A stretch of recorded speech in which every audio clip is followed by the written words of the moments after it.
Hello, everyone. My name is Weston Konishi. I'm president of the Sake Brewers Association of North America. For those of you who are not familiar with us, we're the association that is promoting and advocating for the growing sake industry in North America, from Canada to the United States and Mexico. We're delighted tonight and excited to launch the first of our part webinar series in partnership with the Embassy of Japan. I'd like to thank the Embassy so much for their partnership and leadership in this very important project.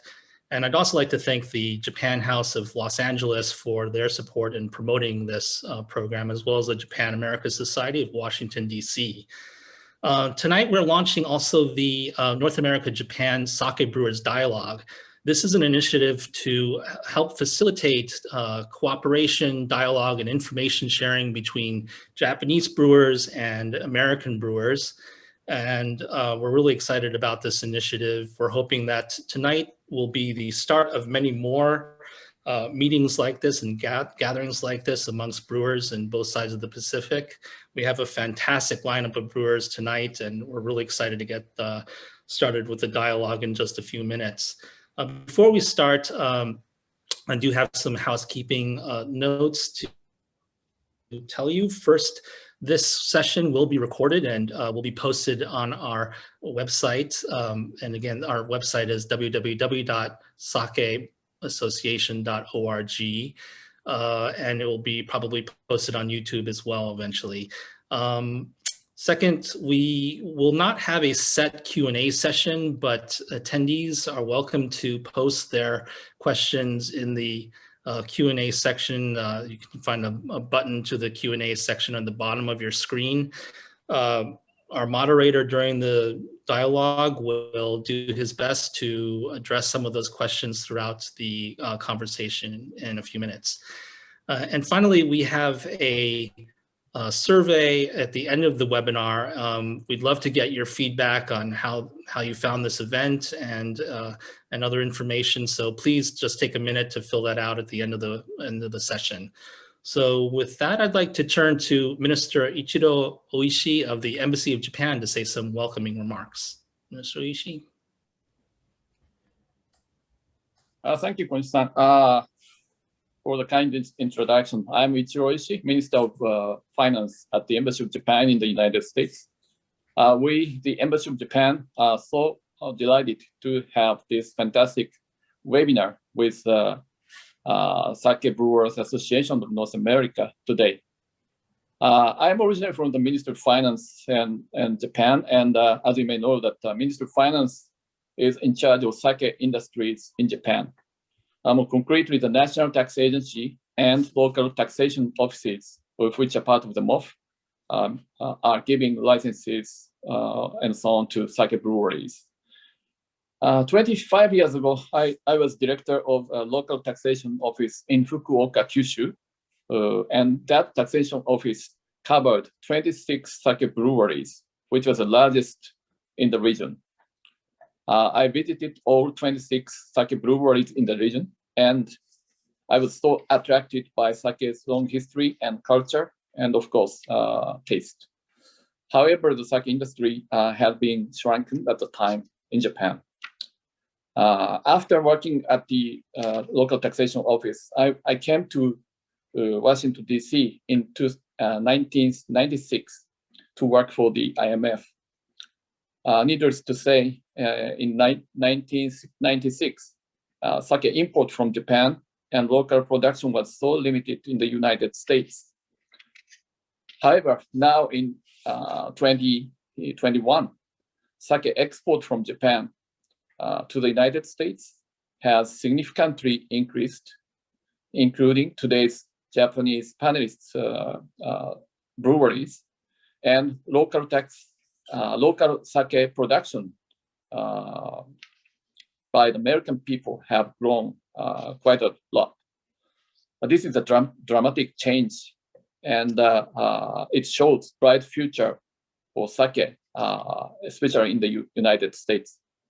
I really hope that today's discussion between esteemed sake breweries from Japan and the United States will further promote growth in the sake market in the United States.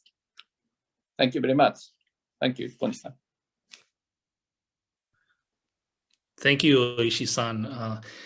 Now it's my great pleasure to introduce Kosuke Kuji from the legendary sake house Nambu Bijin. We could not have this dialogue tonight without Kuji-san's voice in it.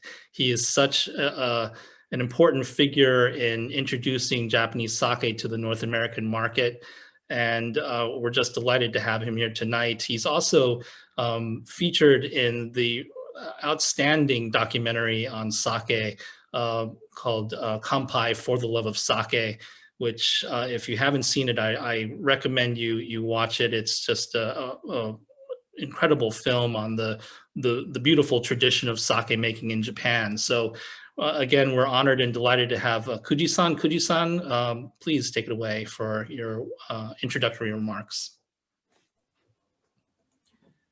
Good evening. I'm Kosuke Kuji, the fifth generation Kuramoto president and owner of Nambu Bijin Breweries in Iwate. I'm honored to give a quick speech for today's seminar. Sake, Nihonshu, in Japan is now being served and produced all the best quality and taste than it has been for over 1,000 years of sake brewing history. Young, passionate brewers are using modern technology, new innovations, and still keeping to old traditions to highlight regional terroir for sake. Today, many people visit Japan and learn about sake brewing and take that knowledge to craft their own sake breweries globally. These producers are continuing to grow and progress by producing amazing sake each year, and I feel the evolution is overwhelming Japanese sake brewers. I believe that the world is too big, and spreading the beauty of sake to the world can't only be possible from Japan. Sake should be brewed all over the world and should be enjoyed globally with passion. All sake brewers should learn and understand the basic sake brewing process and philosophy from Japan. And then I hope you can interpret and recreate your own sake stories.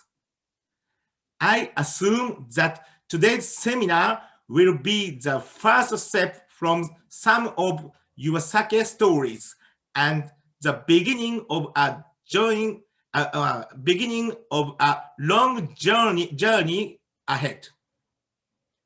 One day, someone might create a completely new type of delicious sake outside of Japan, and that could potentially be the champion sake at IWC.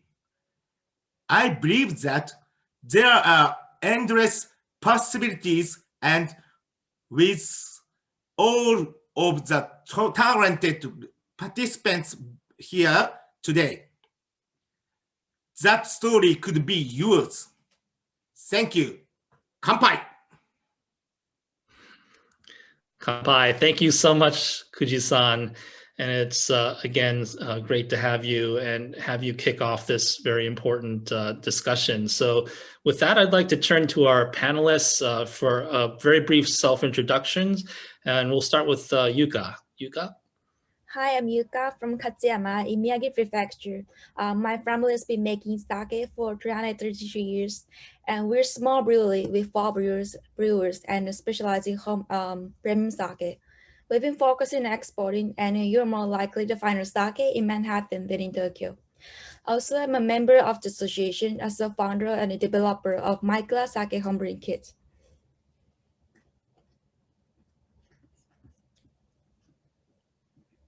Thank you. And then Karahashi-san. Hi, I'm Hiro. I'm from Homare Sake Brewing Company in Fukushima Prefecture. I'm also a vice president of Fukushima Sake Brewers Association. My brewery was founded in 1918, so it has been 102 years, but it's still like a baby as a sake brewing company compared to other sake breweries. So I feel very honored to join this conversation. Thank you. Miyasaka-san. My name is Katsuhiko Miyasaka, next generation of the Miyasaka Brewing Company based in Nagano Prefecture. Our main brand is known as Masumi. We have established our brewery back in 1662 and they're known as the birthplace of one of the best sake is number 7. I'm truly honored being part of today's session. Thank you. Thank you, Brian. We'll turn to the American side now. So my name is Brian Pollin. I work for Brooklyn Cora. We started our small brewery that's based in Brooklyn, New York in 2016. And it's a privilege to be here and sharing our experience and talking to these many exceptionally talented people that love sake very much. Thank you, Byron. Yeah, I'm Byron Stithum from Proper Sake in Nashville. I'm the owner and brewer, and we also started in 2016, so still very young compared to many of our friends here, and humbled to be here. Troy. Everyone, I'm Troy Nakamatsu. I'm the head brewer and co-founder of Sato Sake. We're located in Los Angeles, California. And we were founded at the beginning of 2020. So we are very young and very small. Yoroshiku onegai shimasu. And last but not least, Justin. Excellent. Good morning, good evening, everyone, wherever it is you might be tuning in from. My name is Justin Potts, and I am here partially because I am the co-host and co-producer of the Sake on Air podcast, the world's first podcast dedicated to expanding the dialogue around sake and shochu. And so I do spend a fair amount of time chatting with brewers and those in and around the industry. And I also spend quite a bit of time behind the scenes working with a number of different producers all across Japan and overseas as well. And so it's an absolute honor to be able to step in here and bring all these people together. This is my passion. This is what drives me to be able to have a place where I can be a bridge over the Pacific and bring these folks together. And so it's an absolute honor to be here today. Thanks, Justin. And Justin will be our moderator for this dialogue. Just a reminder to our audience again, if you have questions, feel free to post them in the Q&A section. And Justin will try to do his best to address as many of them as he can throughout the dialogue. So with that, I'll turn it back to Justin to launch into our conversation. Perfect. Thanks so much, Weston. All right, well, we'll go ahead and get started. Again, thanks so much to the Sake Brewers Association of North America for drumming up this this project, as well as the Embassy of Japan for seeing the value in sake, in supporting the people and the breweries who have dedicated their lives and livelihoods to creating this incredible beverage and to seeing the value and then bringing the world together around this beverage that has inspired so many people and is on a path to inspire so many other people in Japan, in North America, and across the globe. So again, thank you so much for this opportunity. It's an absolute thrill. And as I mentioned at the start, sort of our mission with the podcast at Sake on Air, is to expand the dialogue, is what we like to say. And there are so many people across the globe doing amazing work in sales and education and promotion. And what we like to do is we like to create spaces where we can have new kinds of conversations with the people who care about the beverage and who are really thinking about the future. And so the fact that you put this program together and called me out here to even take part in this is just an absolute honor. So thank you so much. And I can't wait to talk to to all of our fantastic guests here on the panel this evening. We have a 6-person panel, which is a rather large panel. So we will churn through this the best we can. For all of our listeners, we have prepared some items that we plan to talk about. We plan to kind of look at the inspirations and motivations that got a lot of these North American brewers started, and some of the inspirations and support from Japan and how Japan played a role in that. We're going to look at the state of the drink, the state of the beverage, what's happening in the North American side in relation to Japan. Look at brewing and innovation, the U.S. market, the North American market, the nature of education and communication, and then talk a little bit about the future. So we've lined up some things that we'd like to talk about. But as Weston said at the top of the show, for anybody who does have questions, thoughts, feelings, go ahead and throw those in the chat as we go. I will try and pay attention to those and integrate them here and there when possible. So yeah, and I know that everybody here would love to know what you feel about today's conversation and everything in relation to sake. So we'll go ahead and get started here. I'm going to go ahead and start with the North American side because you 3 gentlemen, there's nothing forcing you. Do not have to make sake. You have choices. You could have done so many other things. There are so many other great spirits, beverages, categories that you could have dedicated your lives to, and you chose sake. How, just to give a little bit of context for some folks who might be listening today, who, maybe haven't had the opportunity to visit a North American sake brewery or speak to somebody who's in the position to, who's making sake in the U.S. What is it what was that catalyst that kind of got you, got you going there? Is there, Brian, you look like you're about to speak up there. Go for it. No, I'm happy to go first. I mean, it's very simple, and we talk a lot about this. It really is an exceptional beverage, and it's one that we don't believe is as well represented around the world as it could and should be. And if you have an intimate experience with a brewery in Japan and you see the level of craftsmanship and focus and attention to detail and quality, the variation and affordability and access that you see in Japan, you go back to a place like the US and you wonder, where is this disconnect from? Why isn't this very special thing that kind of does all the things you want and the things you're going to ingest, your food and your drink, why isn't it more accessible, and why aren't more people making it? And then you ask yourself the question, do you think we can? And that's a pretty difficult question to answer that requires a lot of time, energy, effort, and investment. But once you overcome those hurdles, I mean, for us from Brooklyn Kura, it really started with just recognizing how exceptional this drink is and not understanding why everyone else hadn't realized that already, and then bridging that to an operating brewery, which is much more complicated than you would expect, but is the result that we work toward. Yeah, I completely agree with Brian, and also in my instance, being very far from the coast, either coast, where reasonably good premium Japanese sake is available. If you want good sake in Tennessee, you really have to work for it, and in some cases just make it yourself. You just got to do it yourself. Yeah. So in my case, I didn't necessarily have a choice, but to mimic Brian's point, I think it is the finest beverage in all the land, and I love most beverages. So just everything about the process, the finished product is incredibly romantic, and also just such a fine point on science and fermentation all in one bucket. It's a beautiful thing. Yeah, and for me, I mean, I totally agree with what Brian said earlier.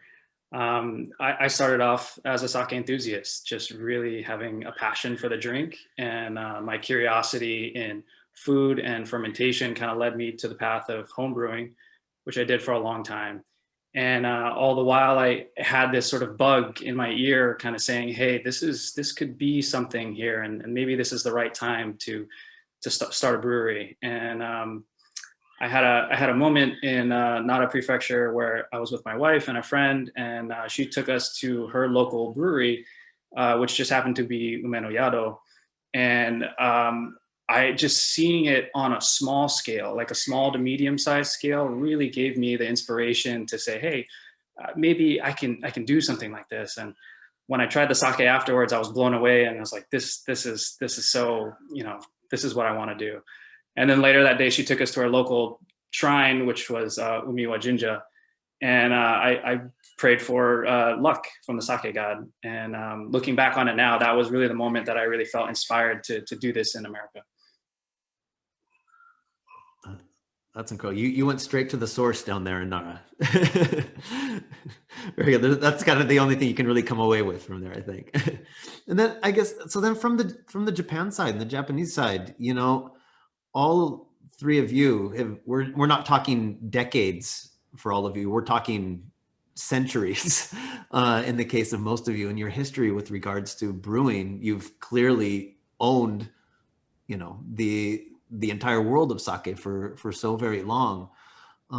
You started seeing larger producers start to shift and start production in the US, say in the 80s and things. But really just in the last few years, all of a sudden we started to see just this explosion of small craft sake producers in North America and around the world. What was sort of your initial reaction to that, and sort of what was, when you started seeing those start to pop up, what was your kind of your gut feeling? Maybe I go first. So yeah, go for it. Okay. Personally, I was quite excited about the trend from the very beginning, because I think just like wine's current national position has a lot to do with the fact that the wine is made in many parts of the world, not just in one country. So if you look at the national sake industry's one thing, what can be said about him is that the creativity is enhanced by the presence of diverse members with different cultural backgrounds, rather than the homogeneous group of members. So I think it is a good stimulus for us to have more common sake brewers outside Japan. In addition, sake brewers out of Japan are becoming local breweries. Like Jizake in their regions, and increasing the awareness and attachment to sake, and this will in turn benefit us all in the end.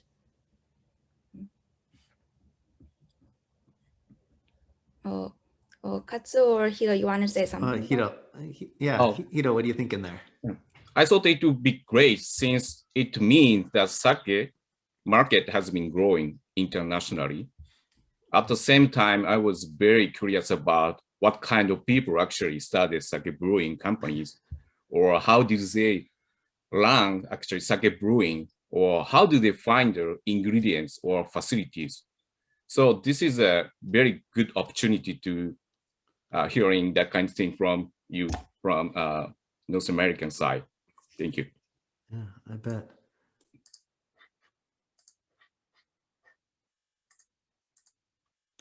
Katsu, have you had visitors to Masumi, people who are getting into brewing, who are coming out looking for information about?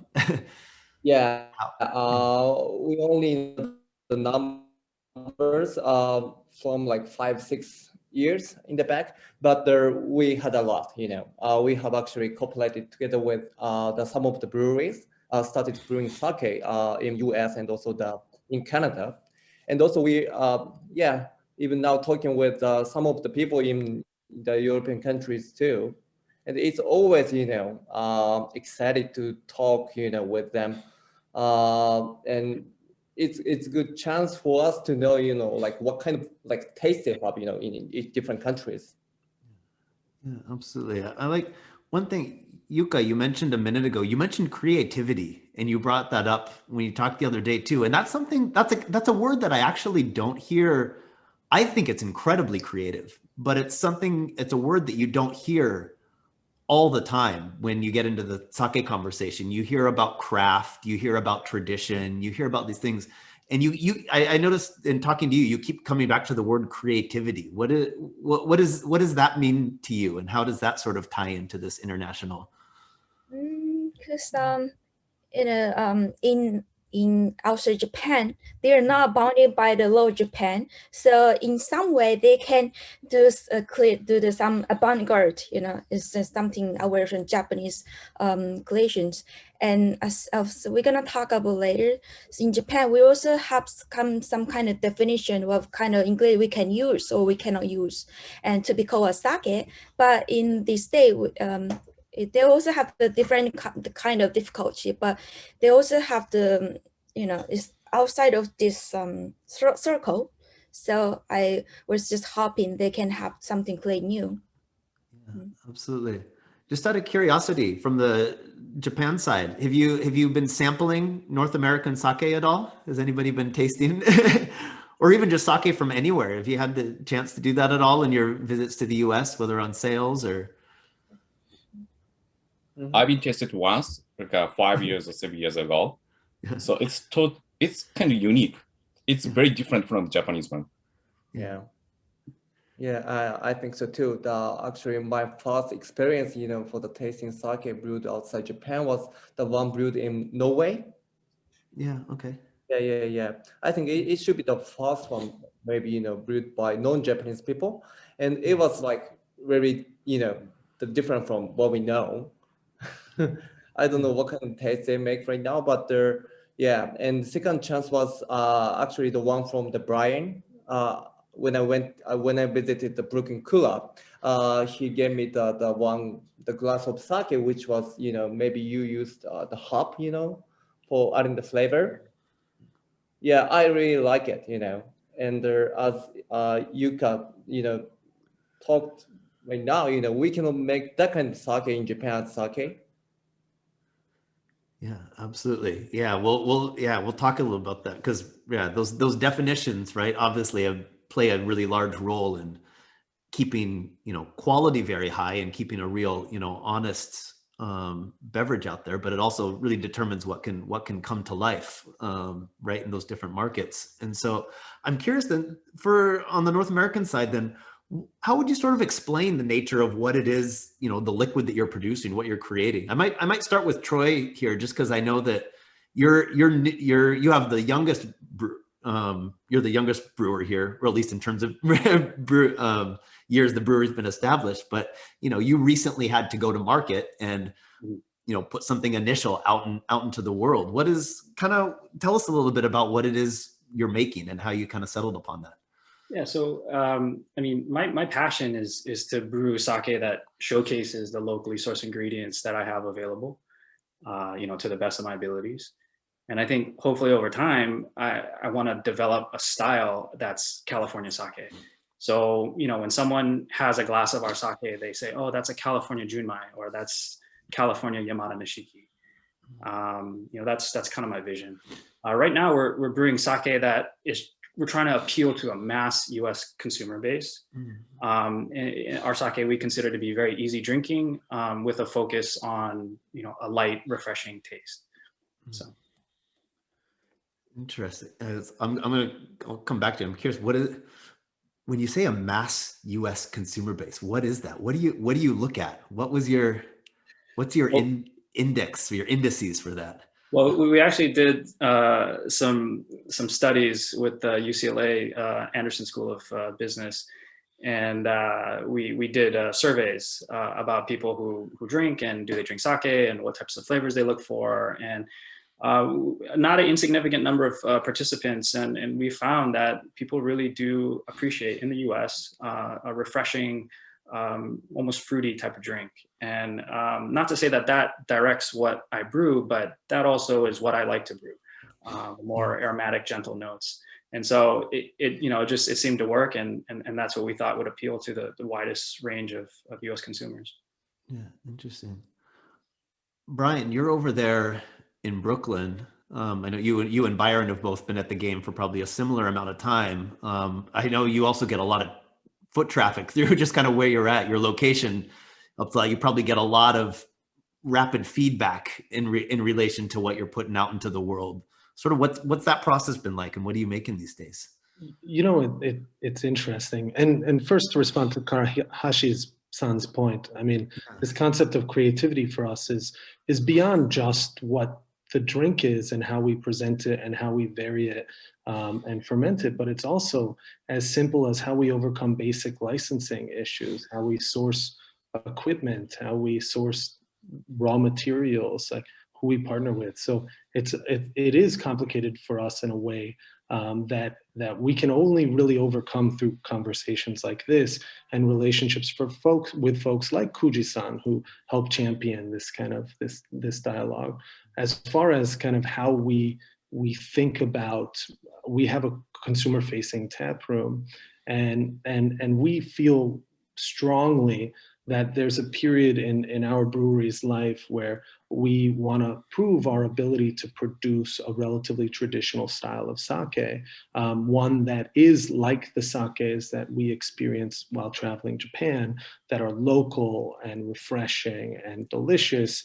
And so part of that experiment allows us to not only prove our skill and ability, but also to start doing some of the things that are a little outside of traditional definitions of sake, including adding hops to sake, which is novel, but that's not the goal. It really does achieve some of the outcomes we want in terms of kind of refreshing aromatics, texture, and allows kind of a person that comes into our tap room to see the range that the drink itself, that sake itself can yield. And so we serve upwards of 10 different sakes in our tap room, all Junmai style, but ranging from Junmai, Junmai Genjo, Junmai Daigenjo, to like our dry hop sakes, but also different batches, different yeast blends, different rice blends, all of which kind of achieve different things and allow us to highlight kind of the industry. And I think that feedback, and also our ability to position domestic breweries and Japanese breweries in that setting, allows us to kind of almost tell a complete picture of the industry and get feedback across the board. Now, do we use that feedback to improve our commercial product? To an extent, but it's much more organic than that. It's much more, what do we like? What do people like? What do we enjoy talking about? And what finds a home with the folks that are buying our sake, whether it be retail off-premise shops or it be restaurants, which definitely vary in their needs and wants. And so, yeah, I mean, having a tap room in New York City is amazing because we get to meet Miyasaka-san and pour him sake. We get to spend time with Kuji-san and tour them through our breweries and get their immediate feedback on our process and kind of how we're trying to do this very complex and culturally relevant thing to Japan with a significant tradition. So the short answer is we try and absorb it all while maintaining the integrity of our sake, but also with a complete understanding that we are going to develop over time our identity. So yeah, it's complicated, but nice. Yeah, absolutely. Yeah, kind of where you guys at? You kind of have a pretty good feedback loop, I feel like, going just kind of the nature of what you've built over there, and you're able to kind of utilize that. So someone like Byron, for you are, as you mentioned, you're off the coast a little bit. Sadly, probably when the three brewers, Japanese brewers that are taking part today, sadly, it probably doesn't make the route when they're on sales. How many people here have been out to Nashville from Japan? Anyone? No, right? So right. But so I'm curious then. So right, when you base yourself out there, then as a brewer, as you're the one brewing, you're the one making this thing that it's not just for you, it's for everybody who comes out there. Like you said, you want to make good sake for people. What parts of the process are you finding you've had difficulty, say, getting over or improving, whether it's standard of quality or consistency, or when you're trying to get like that type of feedback? What are the sort of areas where you feel like you could use additional support, or that you found struggles? Or yeah, I mean, certainly every aspect of starting a brewery in America, let alone the American South, is certainly impeded in very obvious ways, but equipment, ingredients, all of that has fortunately, slowly come together over the last stretch. especially in thanks to Blake Richardson, who I see on the call somewhere. Thank you, Blake, for being the godfather around here. That's been really helpful as well, especially as an educational touchstone.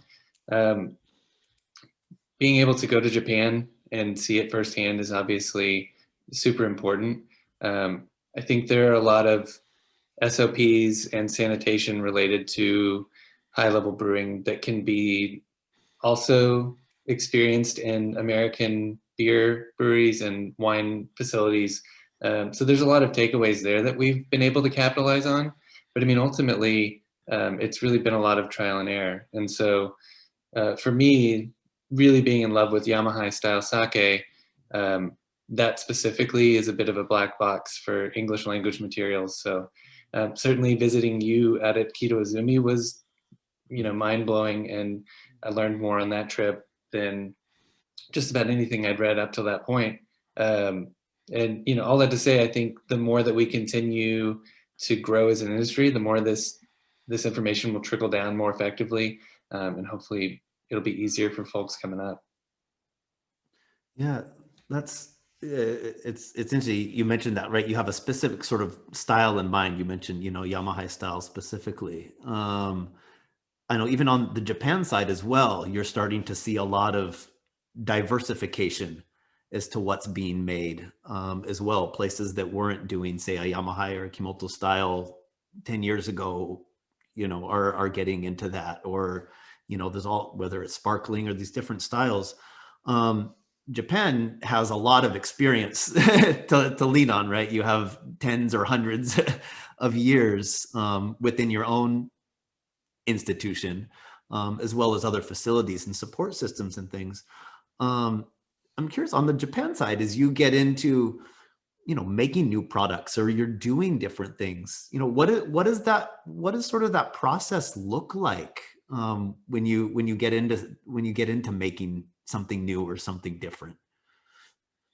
Is there, for example, let's say for Masumi, I know Katsu, I know you guys just completely redid, your line. You kind of rebranded recently, right? You got kind of I imagine, that was, you had something very close. You're trying to create something that's very much that very much represents Masumi, right? And you created a whole new line, based on that. I imagine that was a long, thoughtful process. Is that something that you can do all within your brewery? Yeah, that's what I try to do, for creating what Masumi is. I think, for making the better, like taste sake, better quality sake, each brewery can, just need to ask to their, the people, like other breweries or people in the lab. But if you just keep, following the trends, you cannot get your originality. That's what I thought, So when I actually came back to my, family business, Masumi made actually a lot of sake with many more modern type of yeast. Not our home is number 7. So when I, first came back to here, I try, the brewing, the more and more sake with the number 7. And it took like maybe 6-7 years, for making that. And yeah, it's, even for doing that, it didn't happen, just by ourselves. We got the, support, from many other peoples outside of the company, but each brewery need to, decide, what kind of the character or the taste or the, the sake you want to make, you want to put into the sake in the beginning. Absolutely. Yeah, absolutely. And I guess, and that's, part of collaboration, and that cooperation and being able to find support and help. I know, Hiro, over in Fukushima, as I know you're very closely involved with all of the producers there. Fukushima has been getting a lot of attention over the last several years as it's been winning lots of awards, lots of accolades, both in Japan as well as overseas, getting a lot of attention. I imagine how has there been more collaboration or support within the Fukushima Brewers community as a part of that? Is that part of how that's come about? Yes. So we have a school called Seishu Academy, so which is operated by Fukushima Prefecture and Fukushima Brewers Association. So any people working for a brewery in Fukushima can enter the school. It is 3 years programs. The instructor are provided from each brewery, and the student can learn practical theories and the techniques in the school. So they also learn tasting skills very intensively. And since we believe that tasting skills are very important for sake brewing. And in the final year, actually, the students brew their own sake. And this school also helping us to create a kind of vertical relationship among breweries and foster cooperative environment among breweries. So I also graduated from the school. So this kind of facility or institution help us to create a cooperative environment in Fukushima Prefecture. Cool. So if you set up a sister school in Nashville, then Byron can take part too, right? A sister campus in North America.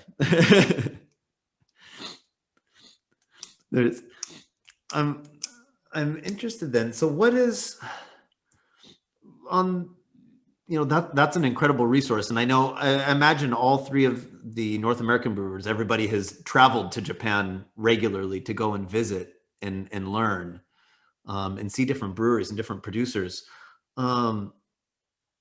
In doing that, sort of, what have you found? What has been really valuable for you as a producer? Has there been any particular discoveries or certain types of support that you've found really, really useful along the way?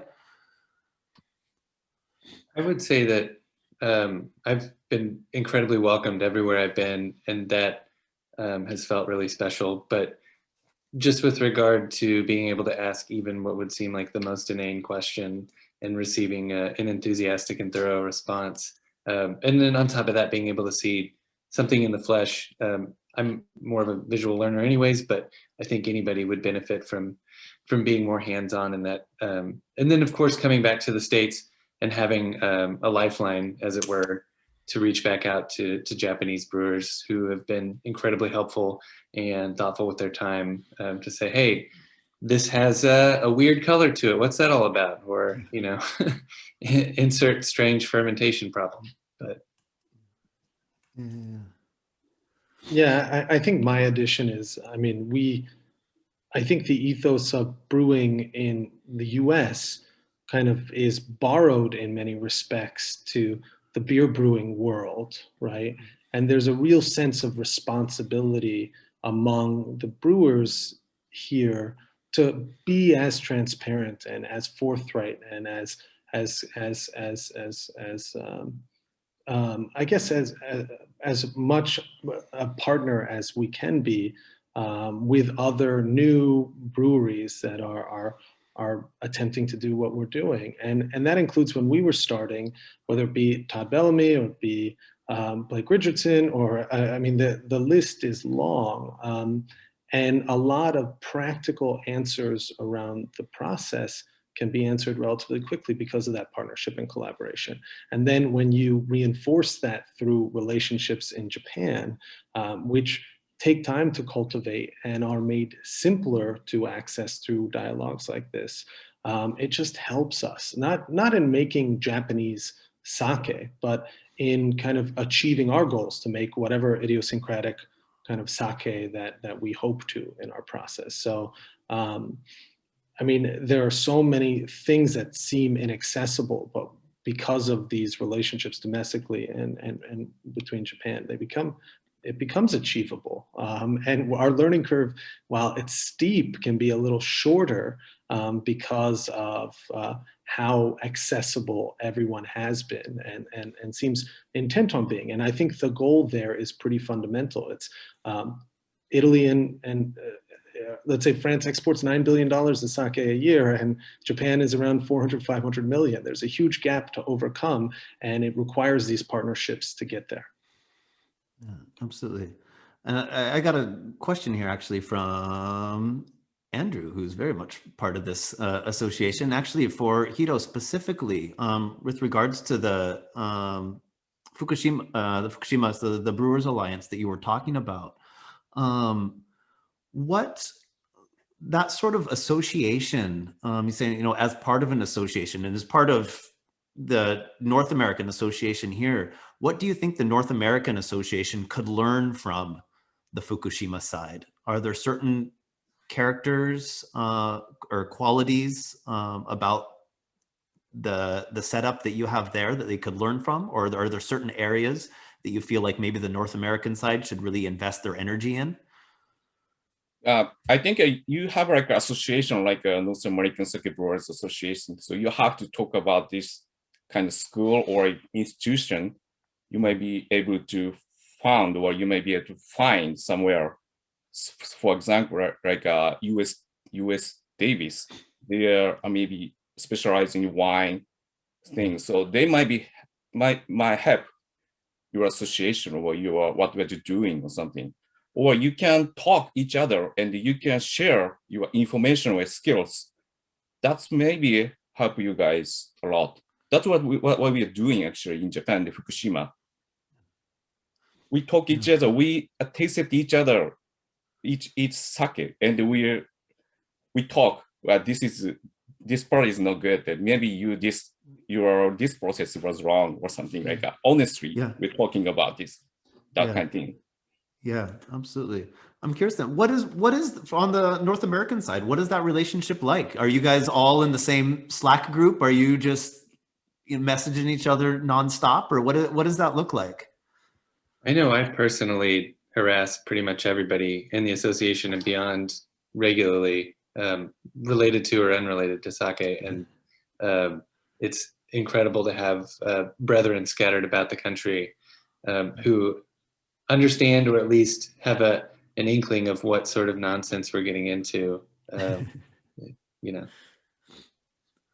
Absolutely. I couldn't agree more. The community here is so supportive and full of really authentic people that are truly dedicated to brewing very good sake. Personally, I had like a sake senpai, basically Yoshi Sako from Den Sake. He really helped me learn how to make koji, and he's just been there for me like constantly as I've been building this company, and couldn't have done it without him. So just a tremendous network here, and it's really building a nice base for other people to join in the industry and make new sake. We've also been doing some bottle shares as well for the last couple of years. So folks in the association and outside have been shipping each other's bottles to each other and putting notes together, which is a really nice way to kind of get a feeler for where we all are, especially considering most everyone's sakes aren't available where each of us are located at the moment.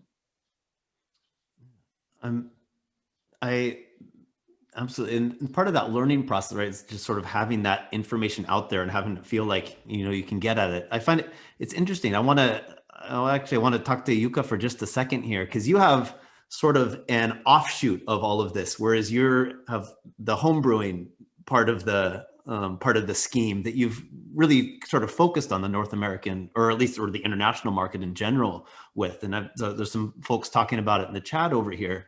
As that being a good resource? That's for home brewing. That's not necessarily for, professional brewers. But how did, when you brought that as coming from a well-established brewery in Japan and then bringing home brewing to the international market? That's an interesting approach. What were you thinking when you were doing that? And what have you gotten from that experience? Well, I don't know where you start from, but in Japan, home brewing is prohibited. In Japan, it's the home country sake, but we're not allowed to make our own sake. Yeah. But I was since I'm in charge of the overseas market as Katsuyama, I went to New York, in East Coast, especially New York, about like 5 times a year before the COVID-19 for the past 5 years. And I have a lot of time interacting with those interested people from restaurant industry. And then I found it they're so interested in sake, but they done a lot of tasting or all those knowledge, seminar stuff before, but they never engaged in sake brewing before.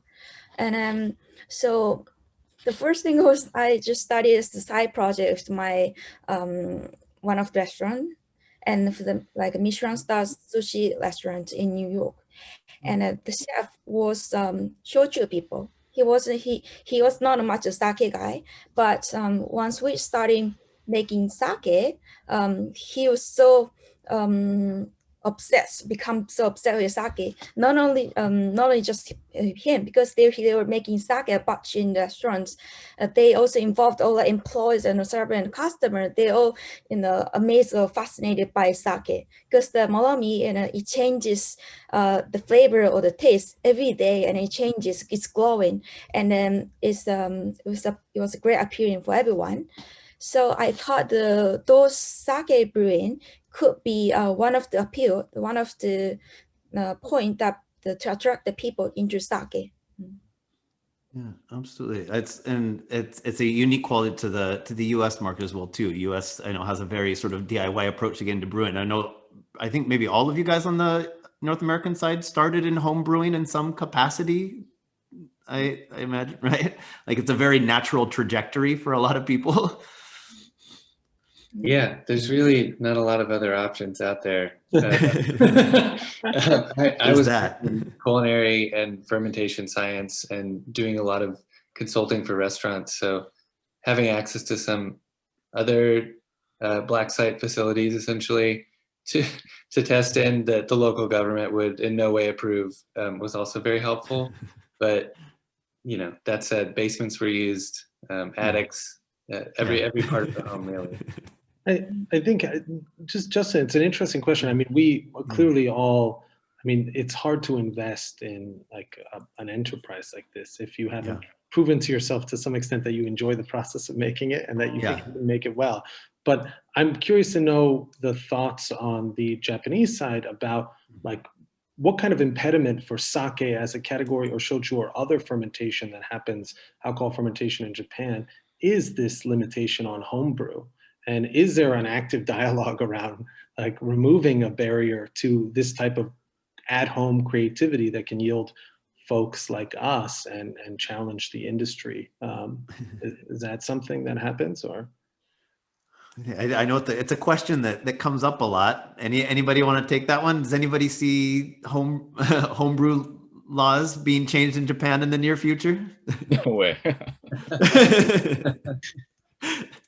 It's interesting that the response is no way. But like for our craft beer industry in the US, for our wine industry, which now competes actively and has transformed the identity of wine in the US, that homebrew culture, that individual in their home developing a passion for and learning about the process through hands-on experience of it, become the kind of the identity of an industry in whatever locale that's happening. And so I think it would be interesting to understand a little bit more the dynamics of that conversation in Japan and its relative impact on the industry as well. To add to that, I would just say that I think the home brewers that make sake or beer or wine are also probably the most avid consumers and also probably the best employees that you could hire, as they're already relatively well versed in the processes. Yeah. And to add to that, I couldn't agree more. And this is why it's so important what Yuka-san is doing with Maikura, like getting these packets out to people so that they can play around, experiment, do what we all did at some point is going to be tremendously beneficial to the industry at large. Yeah, I believe so too. The home brewing will contribute to the international development of sake industry. And it will be a great honor for me to be developer if someone starts brewing sake with Michael and later establish their own brewery. Yeah, Absolutely, absolutely. And I guess that's part of, really understanding that the market you're talking about too, right? You have, whether, home brewing in Japan should happen or shouldn't happen, or is a good thing. That's a whole another dialogue or topic that could probably take up many hours of a lot of people's time and a lot of stress possibly along the way. But in committing to the future of sake and the North American market being involved, understanding that is kind of in the DNA of that market, and being able to, to work with that community and contribute to that. And like you said, some of them being the best consumers, as well as the people that become then pioneers in that industry, in that market. So with that, I kind of want to talk a little bit about the market in the US market, because some of those things came up. We were talking about restaurants a little bit there. Who is the North American sake drinker? Do we know who that person is? Is there, Troy, early on, you talked about you did, some taste tests and things to try and figure out how you could fit, large swaths of the demographic, but who are we talking really about? I think I should go last on this one because I'm the smallest brewer. Yeah, no worries. No, I was just referencing that you obviously you had something earlier that you were kind of going from, but I'm curious, do we know who the North American sake drinker is? Yeah, I mean, I think it's a very, very tricky question. But I can share what I'm seeing in Southern California in my little geographic bubble, between retail customers and restaurant and bar programs and mixologists. There's obviously a group of consumers in the U.S. that understand sake and they order it regularly, and you can consider those like traditional sake drinkers. But I think right now sake is really having a moment, and it's penetrating a lot of markets that have been historically exclusive to wine and spirits. For example, we're seeing a tremendous amount of demand from bar programs and mixologists and canned cocktail companies to add a junmai sake as a part of their mixed drink or their bar menu.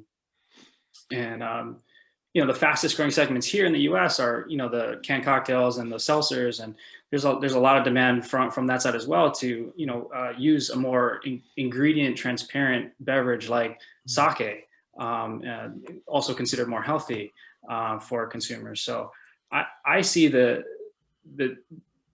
consumer in the U.S. is changing, especially for the younger generation. They're consuming alcohol in new ways. Direct to consumer is a huge thing, and I think it's an evolving thing. But I think the upside is that it's getting a lot more popular here. You mentioned, you touched on the idea of one, healthy. It's hard to use alcoholic beverages together with the word healthy, but in the grand scheme of things, part of that being transparency, as you mentioned, right? It's very clear as to for those that are curious, it's very clear what's gone into the making of what's in that can or that bottle or whatever. I'm curious then, Yuka, in your introduction, you mentioned that you can find more of your sake in Manhattan than you can in Tokyo. Who is the North American sake drinker in terms of Katsuyama? How does that? So the American market, the United States is a big country, so the one big city cannot represent whole America. But as for, since our brewery is very small and I'm the only one interested overseas, so the most of the time I find New York is one of the most fascinating places in the States, because in Manhattan the competition is very harsh. So the level and the knowledge, the people, they're eager to study is very high, and then in East Coast, the people don't really care about fame. If they think this is the sake is good, they would put on the menu. So when the Katsuyama first entered the New York market, no one's know about Katsuyama. We even been told, "Oh, are you a friend of Ichinokura-san? He's another big company of Miyagi." We're starting from that level. But they acknowledge and appreciate our taste. They think this is good, and then they have the good communication between restaurant people. So that's how we spread. And also, compared to other country like European or Asian, I feel that American consumers are more receptive to the new things and different cultures. In Europe, some countries are really conservative, and even if you introduce the idea of sake that can be enjoyed with milk, like wine, they still believe that the wine is the best and the king, and so I find it sometimes difficult to break the stronghold of wine. Yeah, yeah, absolutely. Well, you have something that has those deep cultural ties that are just rooted in there, right? It's stuff that it's like trying to alter someone's DNA or something. Yeah, which is fair enough. Absolutely.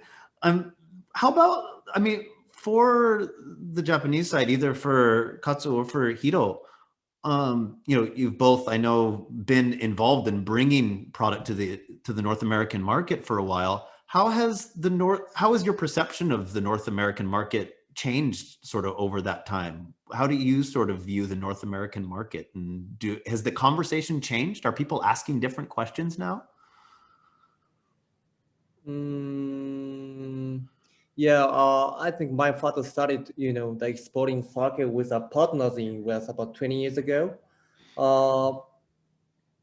He told me at the time, you know, it was quite tough to represent, you know, what the sake is to the market.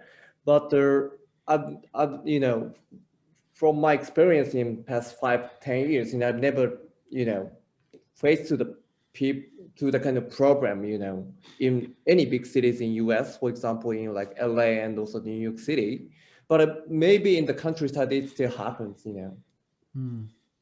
Yeah, absolutely. How about you, Hiro? What's your perception of the North American or US market these days? I feel like people more kind of educated regarding Japanese sake. For example, like 15 or 20 years ago, I asked many questions. I mean, I received a lot of questions from customers. What is made from? Or so we have to explain from the beginning. Like we have to also explain about terminology first. So it takes a lot of time. But in these days, then people are like asking more like a easy question. I can answer for that kind. Yeah. I'm curious that it's kind of come up in the chat a little bit too, this idea about education and providing information. And, you know, Troy, you mentioned transparency and having that information out there. What do we need the world to understand about sake? As the world information gets out there, what's the thing that people maybe aren't getting or that you feel like they should get? What do they need to understand? I mean, I have a simple response. I mean, we really try and keep the experience simple and similar to the things people are accustomed to enjoying, and highlight how enjoyable the drink is.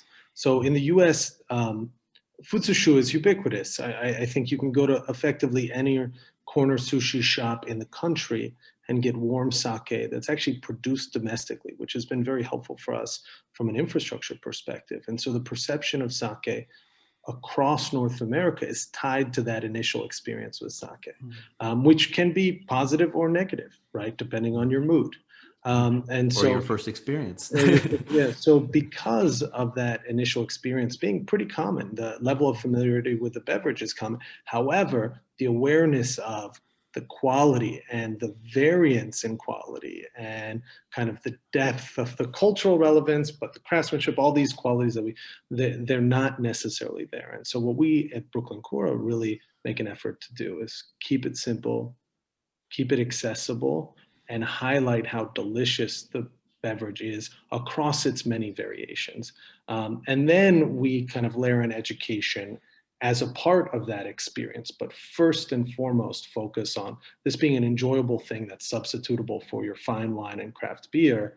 And you don't need special glassware, and you don't need special ceremony, and you don't need Japanese food in order to enjoy it. And I think that we believe very strongly is fundamentally what we need to do in order to kind of get people excited about it. And then to Yuka-san's point, I mean, there's this class of folks that make decisions around who gets presented on a menu or gets presented on a shelf. And those are very educated, informed people that are passionate about drink on the majority. And they require a different level of energy and attention and sophistication from their salespeople or from their brewers or whomever. And so it's just having that tailored strategy to kind of bring the natural wine folks on board, right? While at the same time bringing the kind of passive, like culturally interested folks that want to try a new drink on board. That's very important. But ultimately keeping it simple and approachable, I think, is what's going to be transformational and highlighting how good the drink is. Yeah, it's interesting. You mentioned, you know, the natural wine market, or, you know, this clientele that has this sort of innate curiosity around food and beverage. And, you know, we're talking about who is the consumer? Is that the next consumer? Is that somewhere in there? It's a class of them. It's a very, I mean, there's different strategies for different segments, right? Yeah. So it's there's no single answer. There's no silver bullet or. But to Yuka-san's point, if you want to put your sake on a menu that's non-Japanese or Japanese menu in New York City, the sophistication of the buyer is likely to be high. And the result is they want to know who made it, how they made it, why they made it, and what it tastes like. And they don't, and that's what's relevant to them, which is very different. I mean, to a certain extent across the country, but what's more different is like the different strata of folks that you're engaging as a producer, and you have to deploy different strategies for each of those groups. Yeah, absolutely. From a producer side, just on the Japan side, for what you're making and what you're bringing to the world, is there one thing? The nice thing is there is so much more information out there now. It's amazing how much more educated people are. I found that, just me personally, the people coming with questions, the questions that people bring have been bringing in the last 2 or 3 years versus 10 years ago, it's a completely different world. That being said, as Brian, you mentioned earlier, you know, the size of the market we're talking about, you know, Japan's exporting something like $200 million worldwide, whereas, you know, the wine market is, you know, however, 70 billion or something like that. You know, the beer is 120 billion or something, you know, sort of very different scales, which means that, you know, there's, at the end of the day, only a small fraction of the actual population really has, you know, an experience with what it is we're talking about. And so, you know, just like you said, having it just, this is just an exceptional beverage. It's enjoyable, and just being able to deliver that. But is there something as a producer side from Japan, is there something that you want people to know as people are becoming more educated? Is there a bit of information, or is there something that you like to communicate or want to communicate that you feel maybe isn't necessarily being represented? Anyone want to jump on that one? So where start? I'm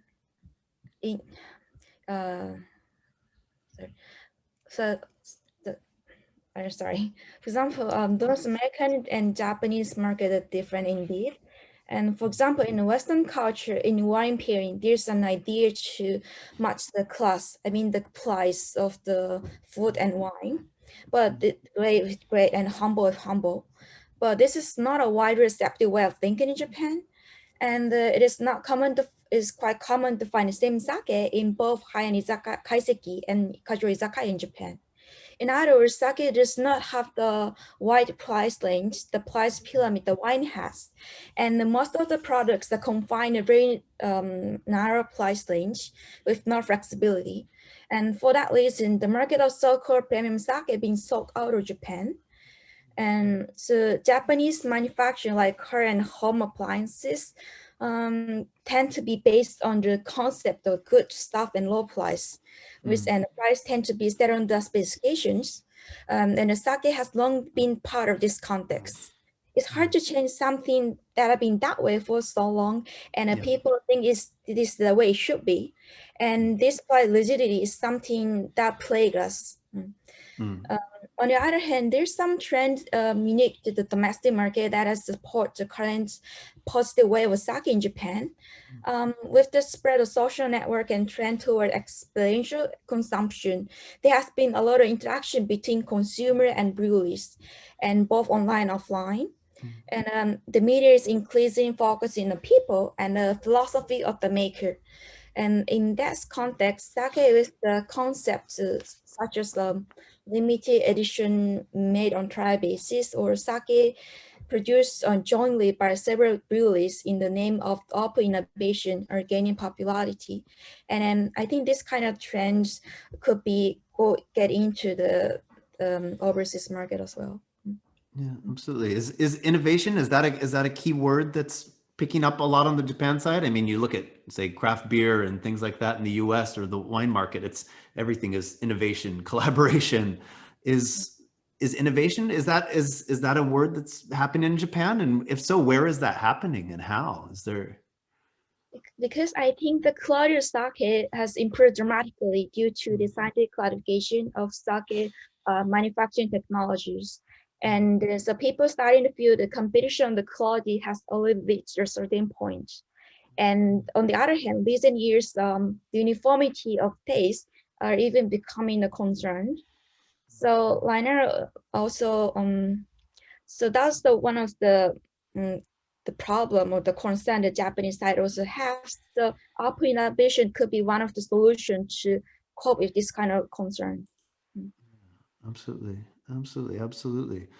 Let's see, we're starting to run a little bit lower on time here, so I want to dip into a few more topics here before we have to jump out. A lot of folks have been sort of in the comments and whatnot have been sort of talking about, obviously restaurants. We're talking about restaurants before we were jumped on here a little bit as well too. Is the communication, is sort of the standard communication in restaurants? Is that something that you're happy with and satisfied with right now? Not necessarily the quality of the service and whatnot, but is the way that menus are presented and things like that, do you feel like it's representative of sake? The way that things are classified or the way that things are...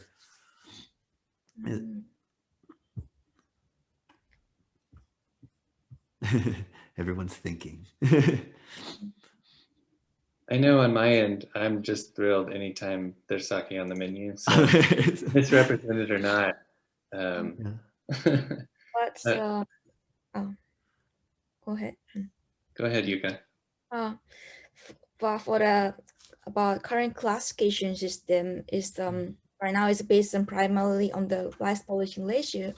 And even if they have the completely different flavors, like there's a sake, Kimoto aged sake, can be classified in the level as the same category, like Junmai Ginjo, and as long as they have the rice pollution rate, and which sometimes won't allow the consumer to grasp the character of the sake at all. In this sense, the current classification system is a kind of skeleton, but I feel that people are stuck with the status quo because no one can propose a better system to replace it. Since there are so many factors that determine the taste of sake, it is difficult to classify sake based on the single factor. And so if any of you can propose a better classification system, just let me know and we can have some discussion later. Right. I think that's why we really focus on the taste and the consumer experience enjoying the sake, because while the classification is indicative and informative and speaks to the manufacturing process and the effort and the cost of materials that went into it, it ultimately, I think, for new consumers to sake is not that helpful. Because of the variation in each classification, in quality and in flavor and in texture and in aroma and in etc. So I think I think it's beneficial as you move down the educational ladder into deeper, finer details to kind of discuss these things with folks. But ultimately, it's like, do you like this, right? And because you should, because it's delicious, and the people who made it cared a lot, and that's what you are interested in as a consumer of finer things. So right, there's classifications for the folks that need to be informed for some sort of professional capacity, and then there's classifications just so that somebody can go, oh, this resonates with me. I'm going to go ahead and go for this because this looks like an enjoyable experience. It is also an oversimplification, I think, which makes the buying experience simpler for folks who are like, I think the best thing should be a Junmai Daiginjo or Daiginjo, and so I'm just going to buy that thing. And as a result, I mean, there's people are steer away in some respects, not in all, from things that are equally exceptional, and if not better, that might be classified differently. Yeah, so you miss out on some great discoveries, right? If you're sort of bound to a single keyword.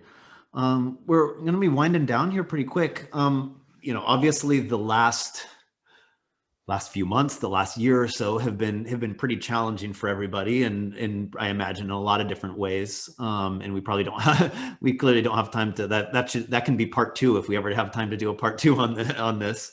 But I imagine that in the process of the last year, everyone probably learned a lot, and also probably it got them thinking about a lot of, we talked the topics of, say, locality and regionality, what that means to the products and what's being made, how these worlds are tied together, both Japan and North America, with regards to the market and what people are looking for and what people need as their demands and their lifestyles change. What was kind of your big takeaway? I'm curious, I just kind of want to go around before we have to jump off here, and just hopefully positive more than anything else. But was there a takeaway or something that you learned in the last year that has you really, inspired or excited for the year to come and what's ahead for sake? Anybody want to jump on there? Byron, you're kind of semi-laughing, grinning. That's just my face. Yeah, I'm continuously surprised, especially in the South, by the broad spectrum of restaurants and bars that'll carry sake. And so, I mean, outside of our stuff and where we distribute, I always will hassle every distributor or restaurant I go to pick up Japanese sake as well. For one, so that I can have access to more of it myself, but also I think it more broadly informs what everybody is doing or trying to do in the States. And again, I think it's really encouraging to see how many places, especially in the South, that are carrying sake that previously wouldn't have even touched it. And in fact, on our end, most of our restaurant sake is not sold in sushi restaurants or anything remotely Japanese. So would be nice if there were more, but also glad to see it spreading its wings, Yeah, absolutely. I'm curious, Hiro, how about you in the last year? It doesn't have to be with the North American market specifically, but in the experience over the last year, has there been anything that you've learned or taken away that's sort of motivating you for the next 6 months? It's a good question, but we had very hard time. I bet. Since the last year, so I bet.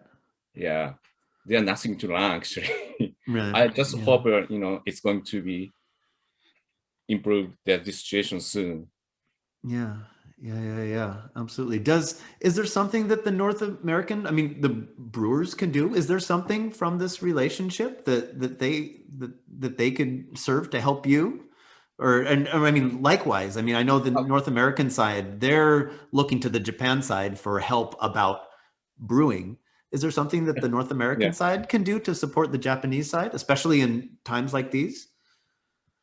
Fortunately, exporting to the United States is kind of growing, even though COVID-19 happened.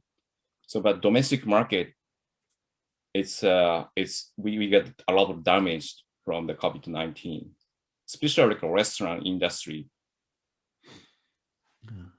Yeah, absolutely. And the data, if you look at sort of the public data on sort of what's happened to Nihonshu in the last year, it indicates about a 15% market drop. However, just like everywhere else, the larger producers that had placement in supermarkets and places like that, they were pumping through quite a good amount of product. Right. And so with the producers that are joining us today, I don't know about each year's specific numbers, but I know a lot of the small producers, they were down 30%, 50%, 70% or more in some cases. And so it's not really representative of the whole industry. but there's so many different channels opening up. We were talking about, direct to consumer and all these other things. I'd like to think there's some way that we can tie these worlds together and get the amazing sake being, created in Japan together with, all you folks that are in North America that are, on the front lines there. Is there anything that anybody's thinking about or excited about, or? So the only thing I'd add on the COVID-19 experience from a learning perspective is, you're right, many channels is helpful. I mean, almost 80% of our distribution was to restaurants, and in New York City, effectively all the restaurants are shut down, right? So it's been challenging, but I mean, I think that our work is much longer term than that. So it's, I mean, there's a light at the end of the tunnel, and if we continue to work together like this, I think everybody's going to come out a winner, as long as you have cash on your balance sheet. That's the other thing, cash on your balance sheet. Yeah. Like I said, I guess that, the other thing is, like I said, the producers joining us here today, you've been around for what, 100 years, 200 plus years, and coming up on 400 years, something like that. I imagine you've all undergone trials of various natures, right? And people, look at sake as being, very traditional in a sense, and it is, but if you look at across the history, I look at sake as being very innovative and very creative across different generations at different times. Producers have gone to all kinds of measures to really to stay alive while continue and create new business, as well as continue to create, incredible beverages. So I see it as just a resilient and creative industry as well too. So I'm fingers crossed that that everybody's going to be drinking a lot more sake in 2021.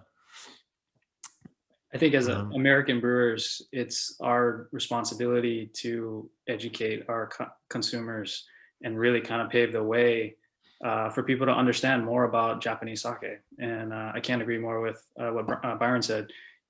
We try to encourage all the people we talk to buy more Japanese sake.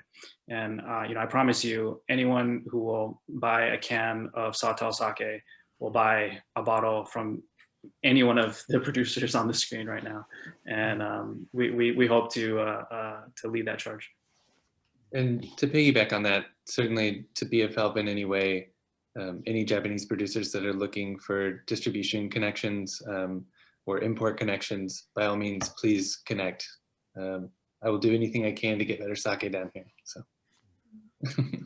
Well, when the world lifts a little bit, we'll have to reconvene and take a tour. We'll have to go to Miyagi and through Aizu and down to Nagano and do a little tour and do a kind of and hash this out on site, I think. Absolutely. I'll figure it out. I think that we each have to do something the others does not have. And sake brewers outside Japan, as I said, we can challenge the avant-garde where you are not bounded by the law of Japan. And on the other hand, we sake brewers in Japan, the mother country sake, have some of the most advanced technologies, brewing technologies, history, and the traditions. And I believe by sharing those each other's different experiences, we can find some new inspiration. Excellent. I love it. I think we'll wrap it up with that. I like that, Yuka. Thank you very much. We're coming up just about to the end. We just got about 5 minutes left. So I just want to thank all of our panelists. You were all fantastic. Thank you so much. Your insight, your passion, your dedication has just been, it's been an absolute joy to be able to share this panel with all of you today. And looking at the chat, sorry to those in the chat that I couldn't keep up with. I tried here and there, but thank you so much for your time and for everything. I know we're all looking forward to a 2021 filled with more sake than well, not more than we can handle, but an exceptional amount. So yeah, thank you all so much. Wes, then I will go ahead and turn it back over to you to close things down here. Great. Thank you so much, Justin. And thank you, panelists, for what I thought was just a fascinating and rich discussion on sake. And it really was fascinating. And, just what really struck me was you all come from very different backgrounds, obviously, and there's a disparity gap, obviously, in the years in some of your breweries being in existence. But what struck me was the common ground that we saw in the things that you were saying today. And I just think that speaks to the dynamism of the sake industry. And I think, we're having our challenges with the COVID, obviously, but I just think there's a whole lot of promise for sake moving forward. And I think that our panelists today really, really emphasize that, the dynamism of the industry, their commitment to the craft and to the beauty of sake. So I just want to thank you all for a fantastic conversation.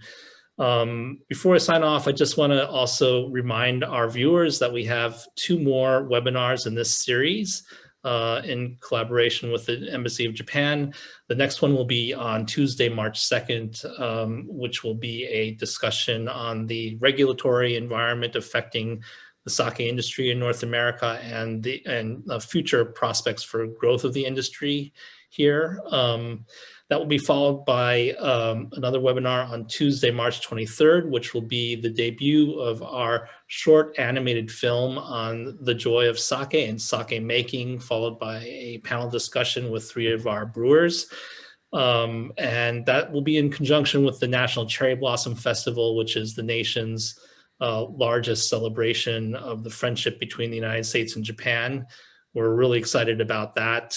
Please check out our website at www.sakeassociation.org to learn more about these events and to register. And finally, I just want to thank again the Embassy of Japan for our partnership with them, as well as the Japan House of Los Angeles and the Japan America Society of Washington, D.C. for their cooperation with us in these webinar series. So with that, would like to thank you all for joining.